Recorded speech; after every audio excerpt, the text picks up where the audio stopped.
Chết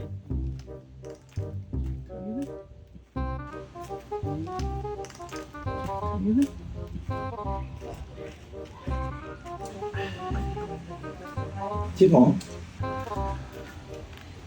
Bờ. Bờ. Bờ. Cả hai bói ngút đó. Đã sạch tắc sạch. Ấy không? Nhông sợi bờ mấy hai ở đây tao sợi tí ngon lời, ngon bây lời. Sạch chứ. Cả được ngút đó.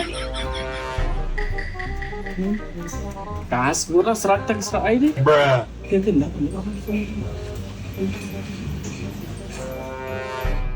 Mày cái áo đó. Trung. Tao ngoại đạn hát tiếp. Thôi sĩ kia. Trung. Đạn hát đi. Để bảo ông hai lần. Gani. Ông sẽ ơi chị xin cô chị à. Trời. Ngồi đi mà bên em.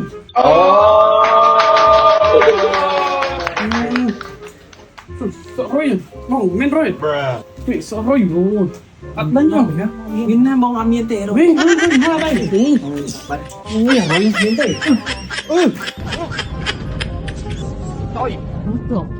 Chào bạn trẻ. Vâng mà. Chào vui. Đây con nào miền ấy này. Mình ấy à. Với bọn chơi thôi. Trâu vô ăn tiếp. Mình ấy. Nghịch bật. Trông mấy cái. Ui anh của mẹ mấy anh đặt có ba mà cái bông tắc lại ai nha. Lời xài. Gặp mà. Ông mình chỉ kế nè bọn. Chỉ có những khoai không tôi có mấy nè.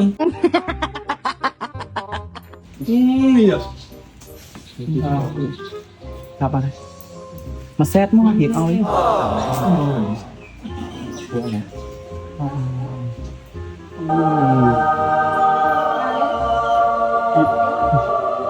Nhưng mà Đúng không? không chút. Tắm. Bao câu hả?